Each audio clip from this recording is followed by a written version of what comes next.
Hi, everyone. I'm Mara Webster with SAG-AFTRA Foundation, and thank you so much for tuning in to watch another one of our conversations at home today. I want to continue reminding everyone watching these videos that the SAG-AFTRA Foundation is a nonprofit organization which is continuing to support actors with all of the film and television productions being closed right now. We are continuing to raise funds for our COVID-19 Emergency Assistance Fund, which is helping actors who are out of work right now with paying basic bills, paying rent, buying groceries, whatever they need to get by day to day. So please check out the details below this video and consider supporting if you're able to in any way. And it is my absolute pleasure today to be joined by Adam Scott. And I wanted to just start by asking, kind of how your day to day is and what some of the things are from this whole experience over the last few weeks that you really hope that we hold on to when we're fortunate enough to be on the other side of this all. That's a good question. I think like everyone, I'm been horrified at what's gone on and just saddened for so many people and both the people who we've lost, which it just grows every day, and it's almost too much to kind of wrap your head around as far as the amount of people who we've lost because of this pandemic, but also the displacement and the financial hardship is another idea that's almost too vast to wrap your head around, and how much and for how long this is going to be affecting us. So, aside from that, the day-to-day for me has been, just finding ways to keep busy. Having time with my family has been terrific. I think you're hearing that from a lot of people, and it's a great thing to be hearing from people. The idea that people are sitting down for dinner every night, because they have to, I think we're all finding that there's a huge amount of value in that. Last night we were hanging out in the outside until 10 p.m. and the kids were having a great time. And, during a school week, usually they're off in their rooms by that point, either in bed or on their computer and trying to see how long they can stay awake without having to go to bed. It's broken us out of that routine and shifted us into a new routine that in a lot of ways is healthier for a family. I think we're all eager to be on the other side of it, but I think I'm not unique in the sense that I've found a lot of lovely things have resulted from this horrible tragedy that we've all found ourselves in. Yeah. And, in addition to your incredibly extensive work as an actor, you're also a very active producer in movies and television. And I was curious if having a lot of projects in development and working behind the scenes creatively as well has really helped you to remain connected creatively to your artistry at the moment and kind of like helped keep you busy in that way as well. Yeah. It has. We've stayed, my wife and I have a company and we're obviously quarantined together. So we've kept that going and we've been pitching a lot. It's interesting. I think there's been a lot of buying and selling happening because we can't make the stuff right now. So we may as well come up with ideas and try and sell them. So we've been pitching a couple different things. I was about to start a TV show. We're going to be shooting in New York. I was a couple days away from moving to New York for 6 months. And so that is on hold. And that was a big disappointment for all of us involved in the show because it's been a long build up and we've all been really excited about getting going. So I think, like a lot of projects put on hold, you have to just find somewhere to put that kind of creative energy. And so yeah, we've been trying to keep busy in that sense, with ongoing stuff, and just trying to put that urge to make something somewhere while we're not able to actually shoot anything. Yeah, I'm glad that you've had that outlet in the interim. And I wanted to start by asking you a little bit about Big Little Lies. And one of the things that you said that really stood out to me, in that when you were first going up for this role, you had a little bit of self-doubt and uncertainty in yourself and whether you could take it in, because you'd been so inextricably tied to comedy at that point in your career, but also that you felt like you really had to kind of go out and push for it and fight for the role. So I was curious about those two different dynamics and how having to really put yourself forward and fight for this role and the way that you envision this character also helped to instill the confidence in you, in the fact that you really could navigate this and tell this character in such a great way. Thanks. Yeah, I loved Jean-Marc Vallée's work, and this was already, this was we shot it in 2016, so this was already 4 years ago, when we did the first season. So I knew I wanted to be a part of it because of him, and of course because of Reese and Nicole Kidman and Laura Dern and everybody involved. And Shailene Woodley, of course. So I don't think that at that time I was someone that would even be considered maybe for something like this, because I was so tied to comedy, and the show had just ended, or Parks and Rec had just ended, and but it was something I really wanted to do, but felt like I kind of had something to prove in a way. I needed to go and prove to them that I could do it. And so I went and read with David Rubin, the casting director. And first I thought, I need to prove it to David that I can do this. I haven't auditioned for David for a long time, since I was,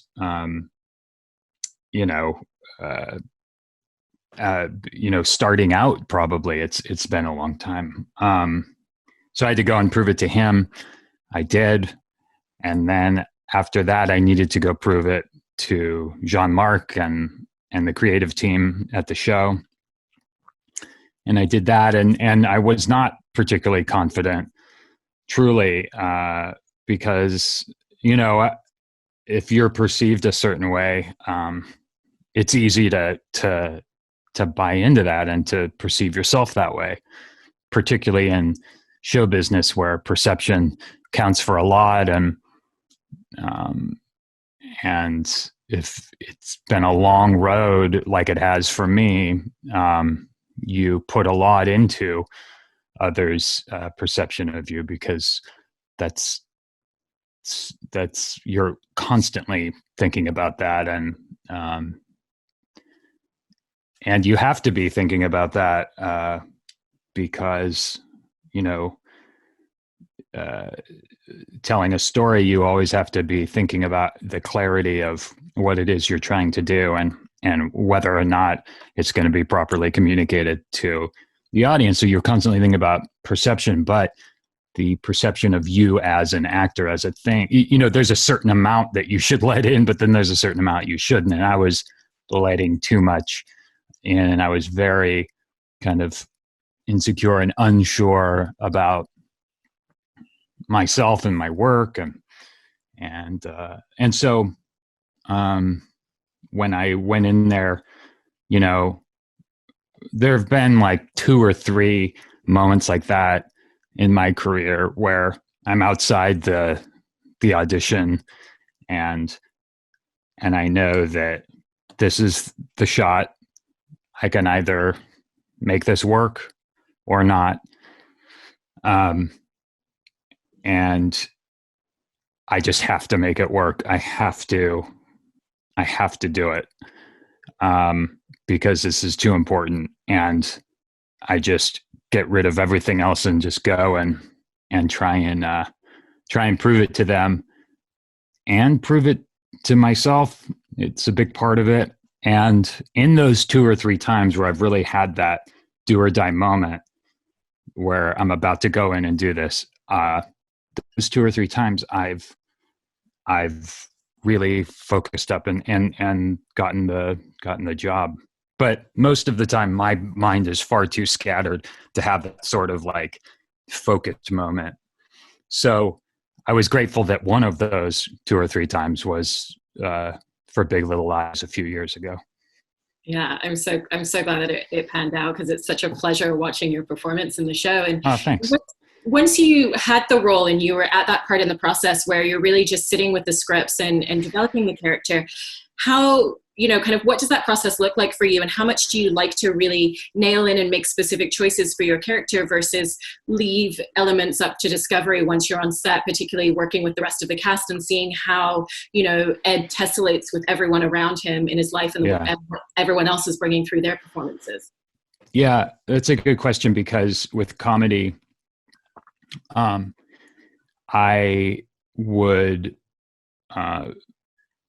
I had learned over the years in comedy to let go a bit and let a good amount of it happen in the moment on the set, see what everyone else is doing.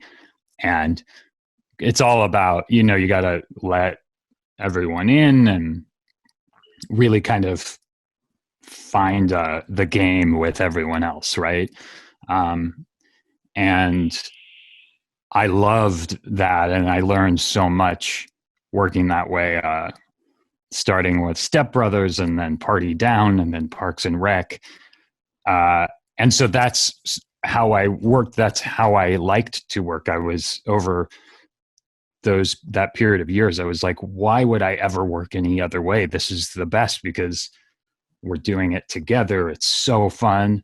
And then coming into Big Little Lies, I was asking the exact question you were just asking, which is how much should I prepare? Like, should I have everything, all the beats worked out in my head? I kind of like to discover it on the set. I'm finding myself being better and looser and more real in the past 5 or 6 years working in comedy than I ever did before.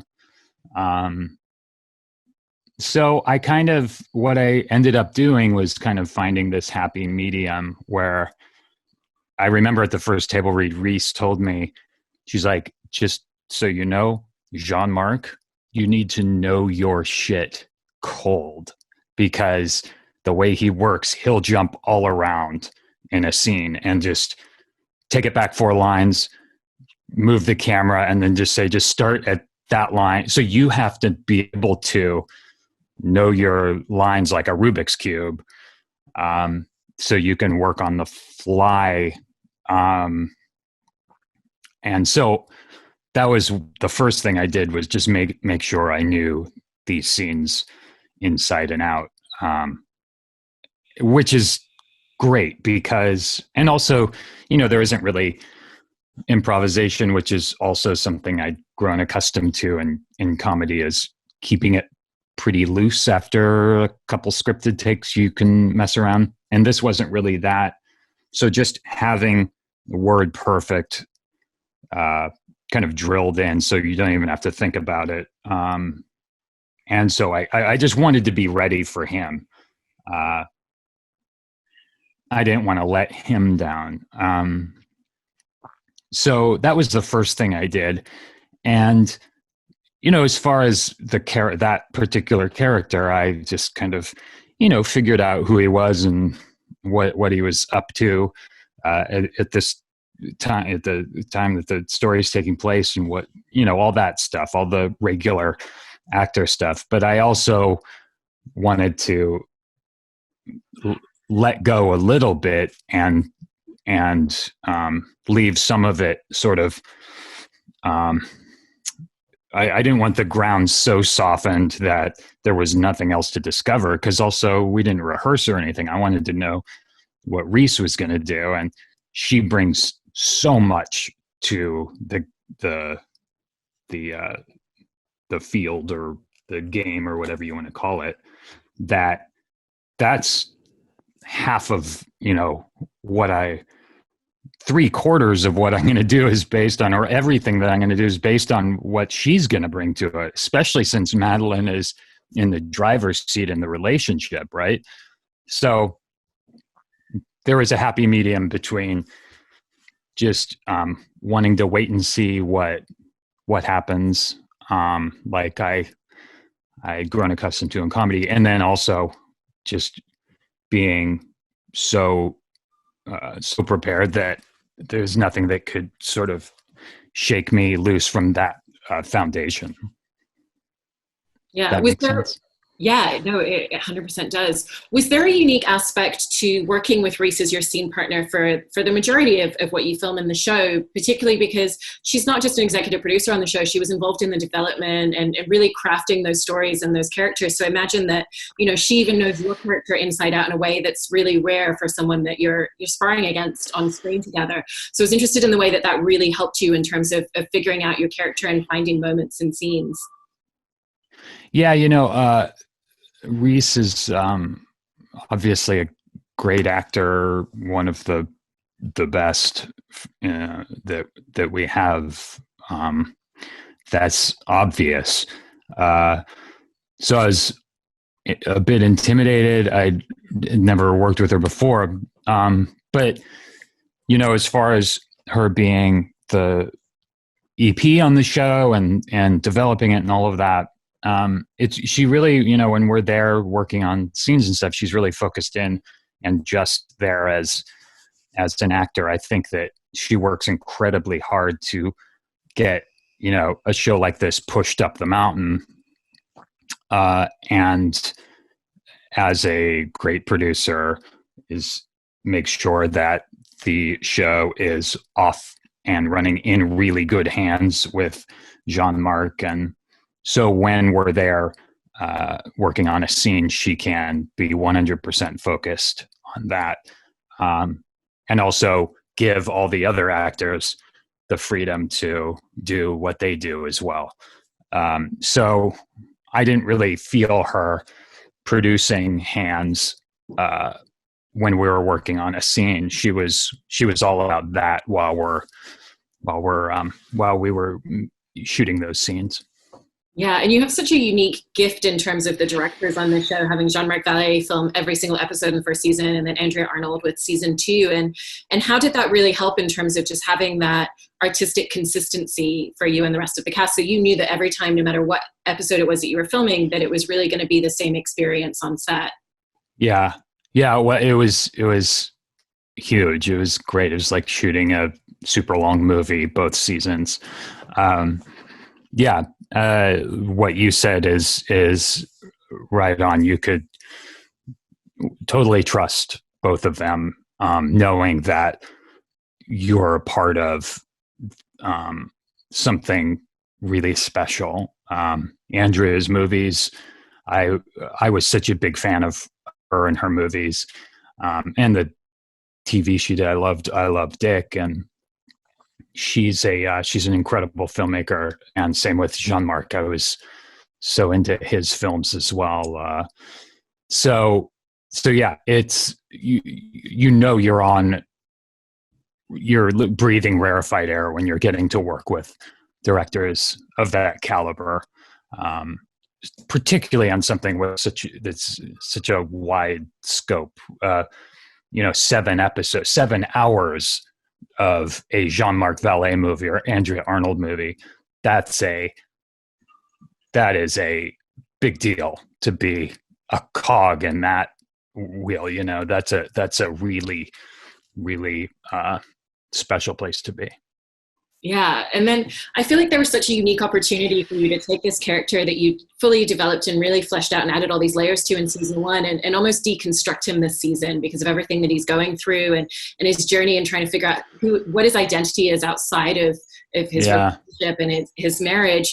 So kind of how did you set about taking the elements that you'd already built for this character and think about who is he going to be if he starts pulling away from it, and what those choices were going to be?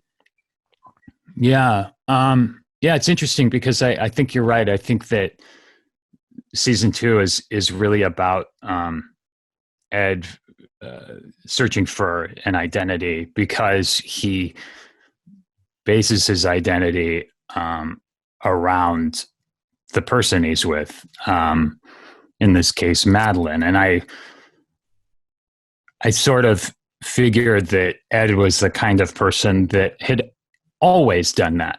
He would always try and make his, purpose or his project about taking care of and making sure that the path is clear for the person he's with. And it never quite worked. And he never found the person that really cottoned to that idea and really benefited from that as much as Madeline. He and Madeline from the start really worked because this is what Ed makes his life about. It's about making her happy. When she's happy, he knows he's doing what needs to be done, right? Whether or not that's healthy is a whole other question, but that is what he does in season 1. It's about trying to figure out how to get that done when she's not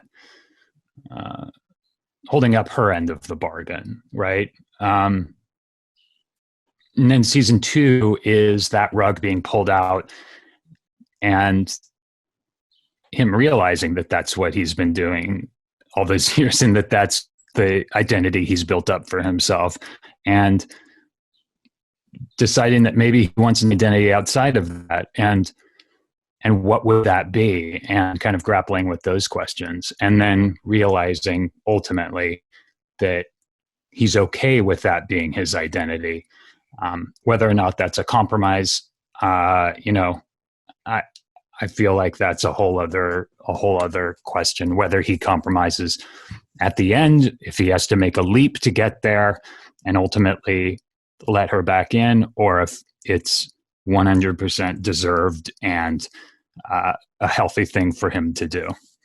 Yeah, I also love the way that we see that journey, even in physical manifestations, from changing his hair and the clothes that he wears, and right, and becoming much more active in terms of the activities that he's doing. And I was just interested in how you set about deciding what those choices were going to be in terms of the physical portrayal of him this season. Yeah, I think that Ed discovered Nordstrom's in season 2, and you're right. I think that he, part of him finding, discovering the world outside of Madeline and figuring out who he is outside of that relationship is kind of indulging in, clothing and shaving and moving his hair around. And I don't think this is a vain person or someone that's ever really taken those swings before. And now that he's not getting what he needs here, and then ultimately is betrayed, he's going to lean into that a bit, and both to sort of present himself to the outside world as being more available emotionally and physically than he was before, but also to feel different for himself. He starts dressing differently and acting a little differently, or he tries. I also love in television that one of the really unique things is the way that it gives you the ability to continue evolving a character through all of the new details that you get. And we see a lot of moments in that, whether it's him talking about their first date and the way that he felt like he was being interviewed, or learning more about their marriage and what they felt they were entering into. And I was interested in terms of, as you got the scripts for this season and you got those pieces of information, if you really felt like that grounded and solidified the choices that you had already made for this character, or if it kind of caused you to slightly pivot on some of those choices and really evolve aspects of him that you maybe hadn't seen or fully understood previously. Yeah, that's one of the things I love about TV too, is that the showrunner and the writers may have an idea brewing, or an idea that they've kind of decided on, and you may not be aware of it. And that's part of what's interesting about it. So something that's a surprise for the audience may have been a surprise for the actor as well. It's a really fun thing about the storytelling.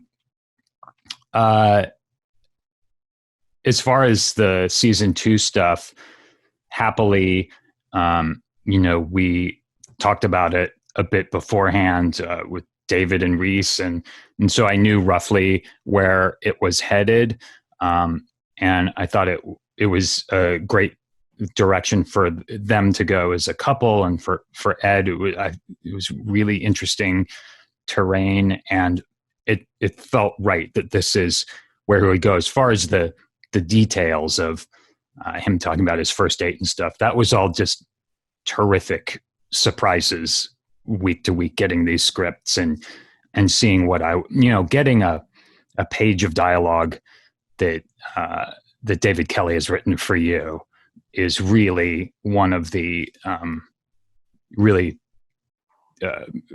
special moments. You're lucky when he gives you a big chunk of big speech to give that he's written, because it's really, he makes the actor's job so much easier because it really just rolls off the tongue. He's just a beautiful writer.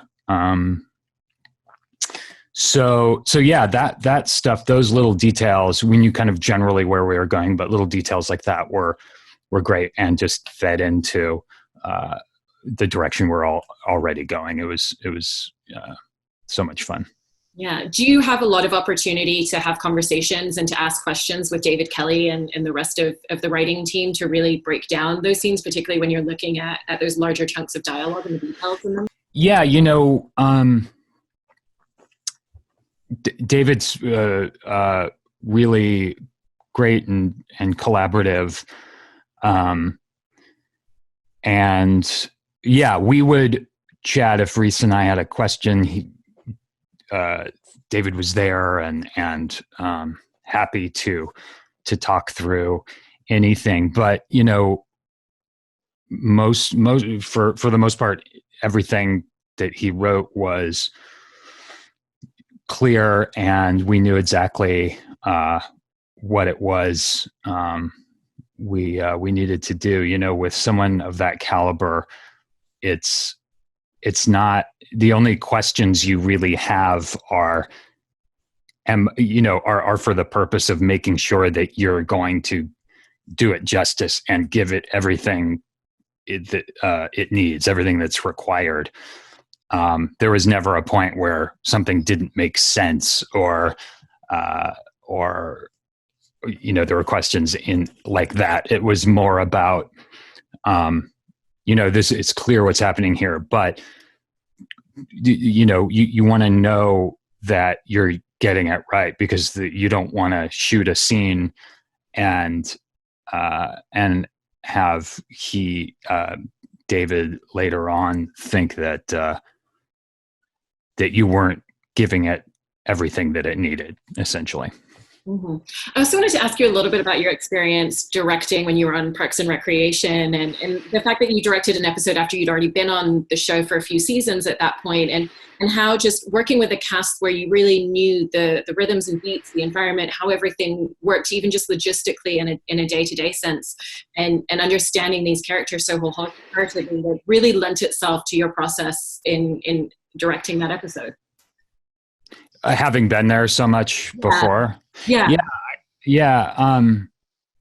I think that, a show that had been on that long, at that point, the actors in a lot of ways direct themselves, and there's no reason to pull Aubrey aside and be like, okay, listen, and really, dive into a scene, because we all know what we're doing, and it's mostly about making sure beats are played out properly and that we're not missing anything that the actors are doing mostly. One thing I remember from the episode I directed was it was the second to last episode for Rashida and Rob, or the third to last. We were turning the corner to their farewell. And so I wanted to make sure that we were teeing that up properly and providing the sort of emotional ground for that goodbye, which I knew. I hadn't read the episode where they were leaving, but I knew it was going to be a heartbreaker, and I just wanted to make sure that we were teeing that up properly. I forget exactly what was going on with the two of them in that episode, but I remember needing to make sure they were that story was given its due, and also I remember one shot of Mouse Rat and wanting to frame it in a way, because I think it was the season before we finished, or the end was in sight. And I remember there was one shot of Mouse Rat that I wanted to frame it up like a shot of the Beatles or something, of greatness. It's when they were rehearsing in April and Andy's house, and I wanted them to look like a great band kind of caught in time. But yeah, directing, it was just like, being with all your friends. It was so fun. And I loved it. I loved cutting an episode of Parks, or help, being there while they cut an episode of Parks together. And it was really, really fun. I loved it. Yeah, and given that that's not the only time that you ventured into directing, I was just curious if there are things that you feel like you really learned as an actor from the experience of directing other actors and just really seeing the process from a totally different perspective. For sure. I directing the little I've done, 100% informed how I just sort of technically on set acting, directing helps so much in knowing what's a waste of time, what you need to do, what you don't need to do, and just sort of getting to know the camera even better than before. And I love it. I love doing both at the same time. I hope to have a movie up and going in the next couple of years. It's really, really so much fun. And, after being an actor for a long time, you find that there's a lot of time on set to wait around and look at your phone or whatever. And the thing I love about directing, and to a certain extent producing as well, is that you don't get those moments. You're working the entire time you're there, and you don't really get a chance to sit down. And I like being tired at the end of the day rather than twiddling my thumbs. Not that acting is easy and all of that, but sometimes there are those days when you're sitting around a lot. Yeah, well, I hope that we all get the chance to see that film at some point, and good luck with that and all of the rest of the creative projects that you're working on right now. And thank you so much for taking time today. Yeah, thank you. It was really fun.